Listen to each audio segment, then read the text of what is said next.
This is actually hilarious, man. You know the Super Bowl ratings tanked, right? Of course. But it's worse than people realize because they didn't release the real numbers. So I've got the story from the New York Times. Super Bowl ratings hit a 15-year low. It still outperformed everything else. Yeah. Sure. But I got to go through this because the numbers are hilarious. They say Sunday's Super Bowl was watched by just 91.6 million people on CBS, the lowest number of viewers for the game on traditional broadcast television since 2006. A total of 96.4 million watched when other platforms like the CBS All Access streaming service and mobile phone apps were counted, the lowest number of total viewers since 2007. Do you know what they're not saying? This year, for the first time, they're including out-of-home viewership. They're trying to make it seem like the numbers are the same. They're not. When they say at its peak in 2015, 114 million people watched, that was people in their homes watching TV. Now, what they're saying is including other people who watched outside of the home. So what are the real numbers? Because the real numbers could be substantially lower. You know what I see with this? When I see the Super Bowl ratings tank, NBA ratings tanked, the ratings for sports have been going down. I think the American cultural, empire is completely shattered into a million pieces. Music no one listens to the same music anymore. And I think it really is the internet. Ultimately, I think this is going to lead to hyper-tribalism. It's contributing to the hyper-polarization. There's no unified American culture anymore. So what you end up getting alongside things like this, people don't agree on what is or isn't. So a good example of what was wrong with the Super Bowl. They had a couple commercials that mocked conservatives. 74 million Trump voters got made fun of by these Super Bowl ads because these marketing companies probably don't know what to do. Who do we pander to? Well, how about pandering to neither? Doesn't matter. The divide is too big. So a lot of people just won't watch Super Bowl. Conservatives especially, like, I'm not going to watch it, especially now after being made fun of. So the more they do this, the more they lose power and the more conservative institutions and infrastructure will start being built. And then what happens now that we have, the Daily Wire doing their own movies? What happens in 5 years when you have two completely parallel economies where neither side talks to each other, but they fight for the same government? Somebody's going to throw a punch. Somebody's going to pull out a cane in Congress like back in, 1864. I would love that. I'd love it to go third world, man. Don't you like watching Thailand where they just jump up and it's battle royal? I was in Thailand in 2014 and I got to stand in one of those vehicles with bloodstains all over it because someone chucked a grenade into it. You don't want to live that way, man. I don't want chaos, obviously, and I think that's why a lot things haven't popped off worse than they could because everyone knows we have it good here, and they don't want to mess it up. That not yet though. Yeah, that's what I'm saying. Look at the idea of the dueling pillow companies. People don't care about the usefulness of a product anymore because Americans are fat and happy. There's nowhere else to go. I mean, theoretically, we need. I shouldn't say theoretically. Literally, what we need is a unified culture with goals. You don't have that. The goal of the left and the right now becomes destroying the other. The other is their imagined enemy. You're making me think of like bread and circus because you were saying how like sports have failed almost in their attempt to assuage the community because we got the internet. If the Romans had the internet, they would never have created that giant empire because you would have Gallic propaganda. Right. Vercingetorix would have making YouTube videos. You would have Hannibal telling everybody how oppressive the Romans were in Rome. They'd be like, oh, well, screw this. So that's where we're at now. And everything's fracturing and shattering and decentralizing. But think about it. In the Roman Empire, communication could only travel so fast. And when you controlled the roads and the military, you controlled the information. So then people only learn what you allow them to learn, and that stops dissent. What are they doing now with everything? They got censorship, mass censorship, control of information, because the system is breaking down. They started losing control a long time ago. Super Bowl ratings are proof of it. NBA ratings before this. They tried putting Black Lives Matter on the courts, kick out the fans. Nobody wanted to watch it. Yep. But see, I know this might be crazy. I think people are coming together. I do. I think what you see on social media and on television is a war. Because that's what they want you to believe, that there's a war going on. But when you actually take a look at it, how many Latinos voted for Trump? Black conservatives, that's the most punk rock stuff I've ever seen, black conservatives. Yeah, dude. More than ever. And then you had You know, I mean, like conservatives are pretty laid back people. Today, what conservative is compared to when I started stand up, which was like super religious. Now it's just like, hey, man, don't take my guns. I don't want to get taxed and let me live my life. I feel like people are coming together more off the mainstream stuff. And when you were bringing up about this about the Super Bowl and the numbers, that's the same thing they do with the news. They count Airports. Airports. And hotels. Right? 6 million people watched in an airport. In a hotel lobby. Because there's 30,000 people going through the airport. They say there's 30,000. Wow. They've ended that. CNN's ended the airport network. The cultural control is shattering. So I look at what's going on with like the Democratic establishment. I look at what's going on with Joe Biden. And I'll tell you this. Joe Biden may have won because people hated Trump. But this is the establishment's last leg. I mean, come on, man. The Super Bowl is falling. The worst numbers in 13 years. Is it going to get better? I really doubt it. You got to understand, the Super Bowl should have attracted more viewership because streaming is ubiquitous. People can watch more than ever, and they didn't do it. And I'll tell you this. That number is up by 1 because we had the TV on in the background while we were playing Magic the Gathering. We didn't care about the Super Bowl. It was just on TV, and we ignored it. I think for one way for sports to save themselves is if they integrate the rest of the world and start having teams from other countries play. No, that's not the issue. The issue is what entertains us is fracturing, right? So skateboarding, for instance, I've never been big into mainstream sports. I've always been big into skateboarding. Skateboarding is a counterculture. It's always been. Skateboarders they go to buildings and then actually cause damage to property. A lot of skateboarders don't want to admit it, and they'll be like, no, it's not that bad. Come on. When you wax up that ledge in front of the store, the planter, and then it turns black and gray and it's permanently discolored, yeah, people don't like that stuff. It was counterculture. There's videos all over Instagram of people fighting with security guards. I hate it. I can't stand it. Don't fight. You blow up the spot. What you do is security guard comes out, you say one more try, says, no, you leave. Then you wait, you come back later, or you just don't come back and go and skate somewhere where you're not going to, bring too much heat or get somebody hurt. But this has always been counterculture. Mainstream sports has always been acceptable. And what's happening now is from music to movies to video games, there's so much.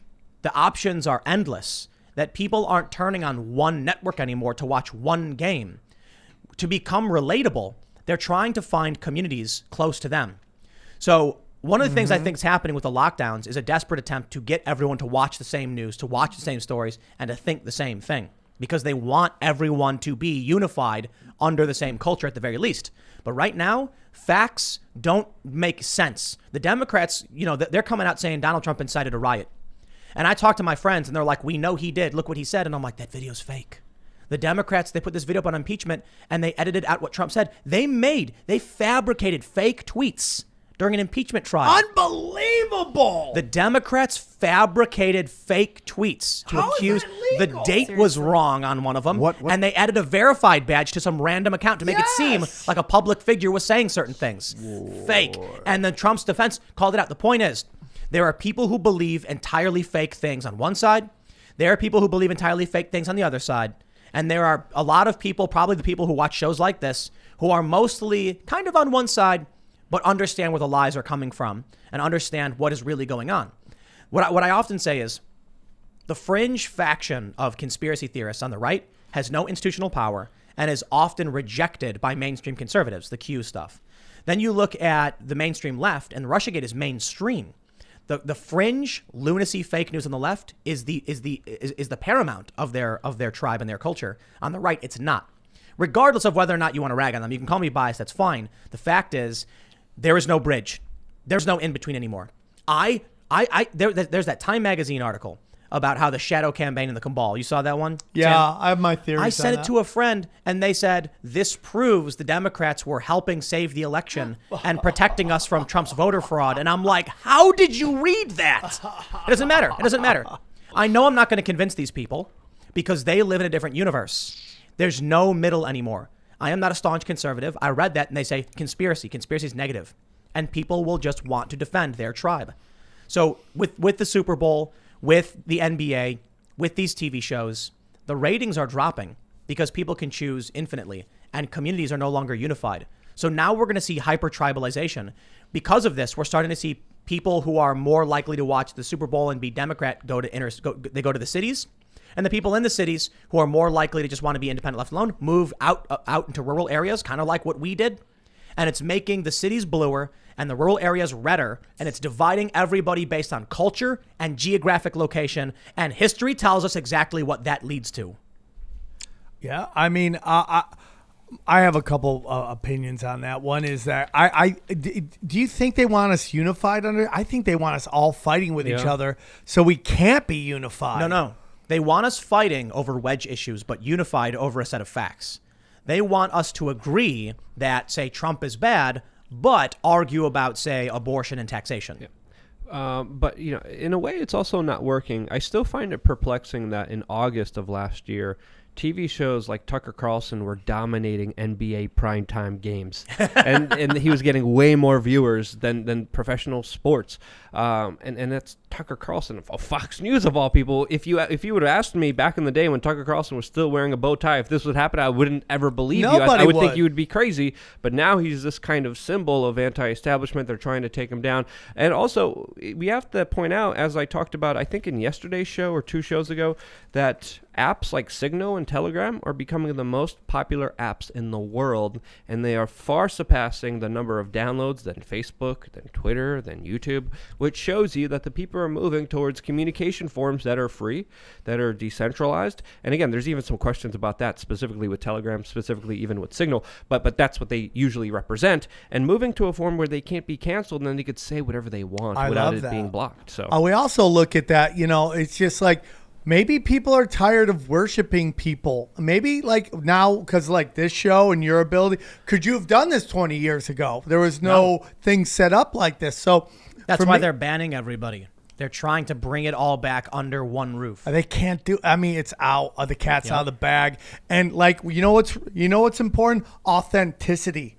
That is the collateral of today. And they can't, because once you put a suit in between the creator and the consumer, and you have to go through this filter, that changes everything. What authenticity is what people want. And when you look at something like the NBA, their salaries just keep going up, but nobody's watching it.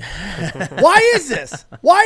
Could it be money from China? Now you got problems. You got Marxist Cuban wanting not to play, not wanting to play the national anthem. Now listen, Marxist man. Cuban. I watch it. I go to these events. I'm like, why are we playing this? And then you start to really like. I went to the World Series, the Dodgers, when they lost to the cheating Houston Astros, right? And I was on shrooms, right, at the World Series. And I was watching it, and I'm just like, man, this is just a giant military propaganda like event. And that's what the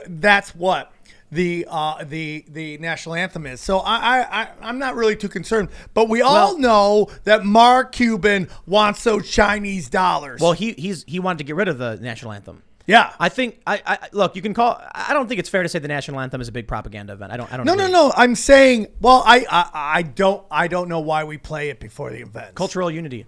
So it's similar to what a lot of what they want now. The problem is, it's one thing when we as a country say that we're here for each other. It's a community, and we have to defend our shared values. So we sing the national anthem. And the history of the national anthem is actually pretty amazing. I think America is fantastic. I've been around the world, and I've seen some horrifying places.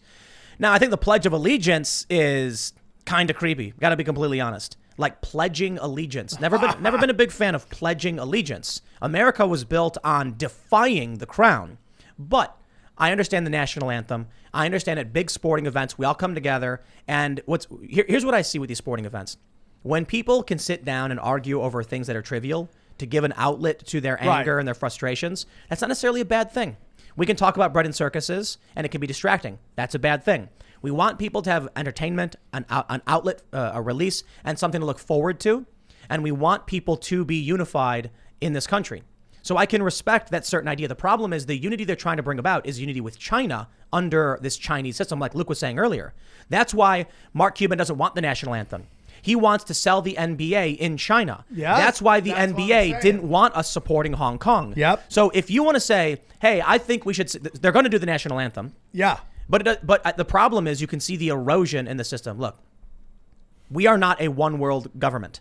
This world is fractured by different ideologies and different countries. And the question you need to ask yourself is, would you rather live life like an American, or would you rather live life like someone from China? In China, they weld your doors shut when you get sick and you die in your apartment. They take people to the police departments and shackle them to chairs and then torture them for insulting police. They have concentration camps. The U.S. is not a saint. This country has done bad things, but I tell you this right now, we are so tolerant that we're actually having these overly tolerant people destroy everything. Yeah. We have given so much to those perceived to be victims and weak. It's hurting us. This we need to fix. We need a decent balance. But I tell you this, in 50 years, in 100 years, what kind of future do you want? A future under an American Constitution that has been strengthened, guaranteeing your rights to live, to pursue happiness, or a Chinese system where everything is given up for the state, just like the fascists wanted? So when I hear they want to sing the national anthem to me represents the Constitution, which many of these establishment elites want to destroy, and especially our enemies. If we are fractured and we don't come together as a community who shares these values, we will be destroyed. There was a time where they didn't make it mandatory. Now it's mandatory, and I'm fine with that position. I go, why are we listening to this before a pro wrestling event? I think it's a bad song. Relatively, it's just kind of a crappy song. Like I love the song. It's just I don't know why. It's like, oh, what is that, Batman? It's just some junky, bland melody that goes up and down, talking in like 1700s language. It's like, dude, Here's you gotta my get a problem. new Here's hot my song problem that we with can that. get down with. Nationalism is only bad in America. Everywhere else, I mean, listen, when Conor McGregor or Tyson Fury goes and fights somewhere, they come in droves and they sing their national anthem with pride. Listen, I'm a nationalist when it comes to sporting events, when it comes to business. I don't think American lives are more important than Iraqi lives. I'm a human being, and I think people have the right to raise their family, feed their family, take care of their family, and live their life. I don't like when we're going over there and bombing brown people and we're acting like we're doing it to stop terrorism when it's all about making bankers rich, okay? But the notion of not being proud to be an American is the most ridiculous thing I've ever heard of, because everywhere else has huge pride in their country. When American fighters go to fight Brazilians, American fighters get booed down bad. Doesn't matter who the Brazilian fighter is. Brazilians always support Brazilians. My problem is when we get like Americans that are like, I guess the term would be scum junkies, that like don't do anything or contribute to society, to say, I am great because I was born here. Like, That's you're not great a because thing, of your though. merit. If That's you not a- do good, you're great. If you don't, you suck. But I don't think that's a real thing for the Dude, most part. people that are like, I have the power because I'm Do an you mean, American, even though I'm fat Where are and these lazy. people? I grew up with them. But listen, man, it's okay to be like, I'm proud to be an American. Like, I'm from Cortland, New York, okay? 607 has the highest rate of welfare and incest in the whole entire state. And I have a tattoo of it on my leg. I love being from there. There's a lot of junkiness there, but that's my tribe, man. And like, there's nothing wrong with that. And sometimes that's all people have, too. Listen, Yep. tribalism based on these shared values of freedom and individual liberty and things that we cherish, I think is fantastic. Tribalism is fractured in this country because one faction despises the Constitution and these shared values of American culture. They hate America.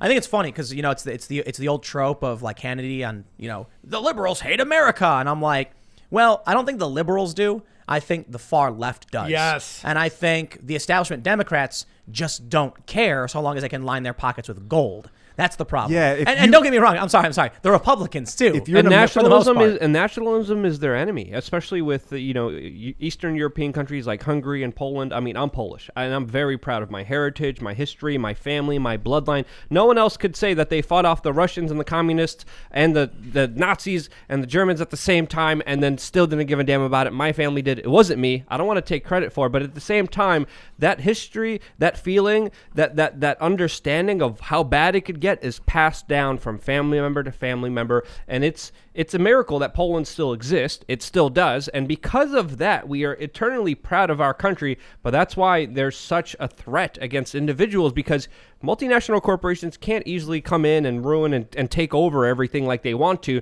when you have a strong family, when you have this identity of a group of individuals. And this is why we're seeing Eastern European countries not be taken over, just like France, Germany, the United Kingdom, and other countries that are infiltrated by the powers that be and special interests that benefit off of human suffering. Well, so there's another story I want to pull up, and this is why America is great, the way it's set up. Can I make a clarification before we do that? There's a difference between patriotism and constitutionalism. Like, if you're an American, but you don't support the Constitution, I don't support that type of Americanism, and I don't like that kind of patriotism. Because you can still be an American and piss all over the Constitution, but you don't even have to be an American to support the U.S. Constitution. And that's, I think, more patriotic to our country. So that's where my belief and my love for nationalism breaks down. Thanks for checking out this clip from the Timcast IRL podcast. If you want to see the full show, come back to this channel, youtube.com/TimcastIRL, Monday through Friday at 8 p.m., where you can leave comments and super chat, and we actually will read your comments on the show. Don't forget to like, share, subscribe, and if you want exclusive members-only content, segments you can't get anywhere else, go to timcast.com, become a member, and we even have full bonus episodes. Thanks for hanging out, and we'll see you all next time.